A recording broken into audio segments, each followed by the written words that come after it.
નમસ્કાર વાલા વિદ્યાર્થી મિત્રો, કેપી કોચિંગ આપ સૌનું હાર્દિક સ્વાગત છે. વિદ્યાર્થી મિત્રો, આપણે જોઈ રહ્યા છીએ ધોરણ 5 વિષય કેકારો, તેનો પાઠ 4 તડકો અધમણ ડાંગર ઝલમલ.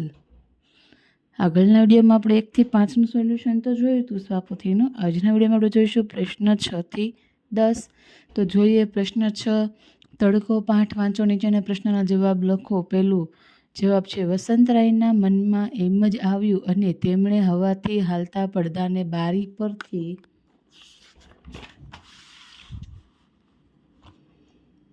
ઉતારી લીધો.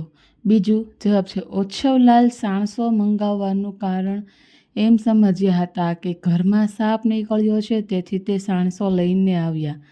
ત્રીજું જવાબ છે વસંતરાય પલંગ પર ચઢવા ગયા ત્યારે તેમનું ધોતિયું પગમાં લપેટાતા તે પડવા જેવા થયેલા.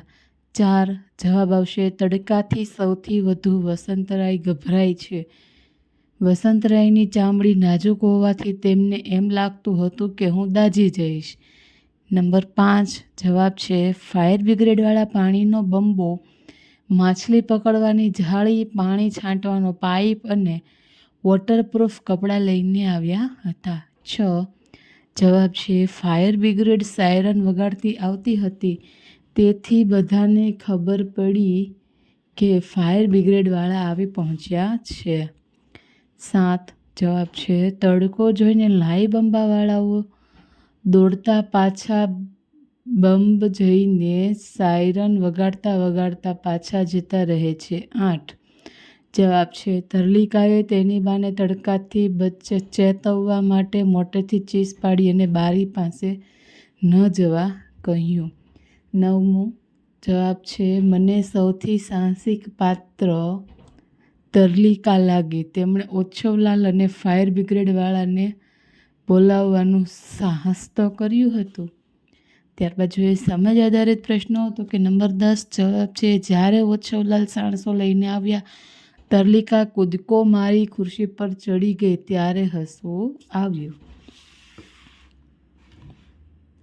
નંબર 11 જવાબ છે ઘરમાં આવતા તડકાને બહાર કાઢવાનો પ્રયત્ન કરતા માણસો મને અણસમજુ અને મૂર્ખ લાગે છે.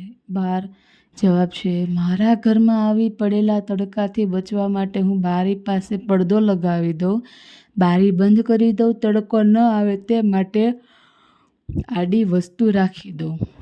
13 જવાબ છે મારા ઘરમાં એકવાર લાઇટ બંધ થઈ ગઈ હતી.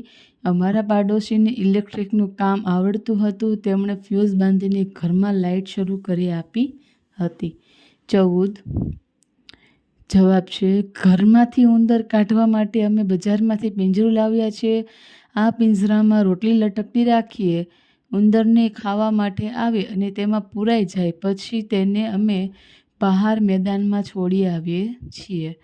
15 જવાબ છે મેં ફાયર બ્રિગેડના માણસોને એકવાર અમારા ઘર પાસે આગ લાગી ત્યારે જોયા હતા. તેઓ પોતાનો પાણીનો બંબો લઈને આવે, તેમણે લાલ કપડાં પહેર્યા હોય છે, તેઓ પાણીની મોટી પાઇપથી આગ ઉપર પાણી છાંટી આગ બુઝાવે છે. પ્રશ્ન 7 આપેલું વિધાન સાચું હોય તો હા અને ખોટું હોય તો ના લખો. પહેલું વસંતરાયના ઓરડાની બારી પૂર્વ દિશા તરફ ખુલે છે. જવાબ આવશે હા.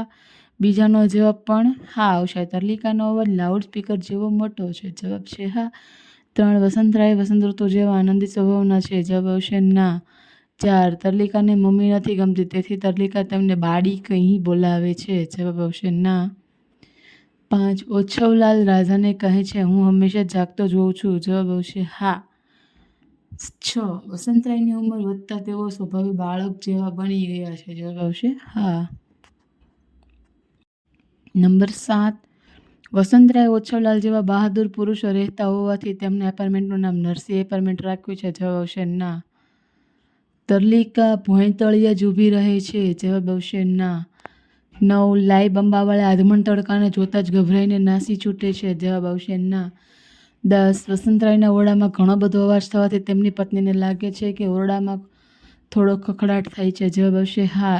11 છેવટે તડકો ઘરમાંથી નીકળી ગયો. જવાબ આવશે હા. પ્રશ્ન 8 તડકો વાર્તા મુજબ બંધ બેસતા વિકલ્પ સામે તેનો ક્રમ લખો. પહેલામાં આવશે અ બીજું ખમાવું નહીં એટલે શું? જવાબ આવશે ક, સહન ન થવું. 3 ગાભરા થઈ જવું એટલે કેવા થઈ જવું? જવાબ આવશે બ, ગભરાઈ જવું. 4 અણસાર આપવો એટલે શું કરવું? તો જવાબ આવશે અ, ઈશારો કરવો. 5 ચીંધવું એટલે શું કરવું? તો જવાબ આવશે બ, આંગળીથી બતાવવું. 6 પા ભાગ એટલે શું? તો જવાબ આવશે બ, અડધાનું અડધું. 7 અધમણ એટલે કેટલું? તો જવાબ આવશે બ, 10 કિગ્રા જેટલું. 8 દાઝવું એટલે શું? તો જવાબ આવશે ગરમ વસ્તુને અડકી જવું. પ્રશ્ન 9 લીટી કરેલા શબ્દોના અર્થ કૌંસમાંથી શોધીને તેની નીચે લીટી કરો. તો પહેલા વાક્યમાં આપણે 10 કિલોની નીચે લીટી કરીશું. બીજા વાક્યમાં આવશે સહન થતું નહીં, તેની નીચે આપણે લીટી કરવાની છે. ત્યારબાદ 3 તો જવાબ દૂર ધક્કો મારવો, ત્યાં એની નીચે આપણે લીટી કરીશું. ચોથામાં આવશે અડધાનું અડધું, તેની નીચે લીટી કરીશું. અને 5મામાં ગભરાઈને શબ્દની નીચે લીટી કરવાની છે.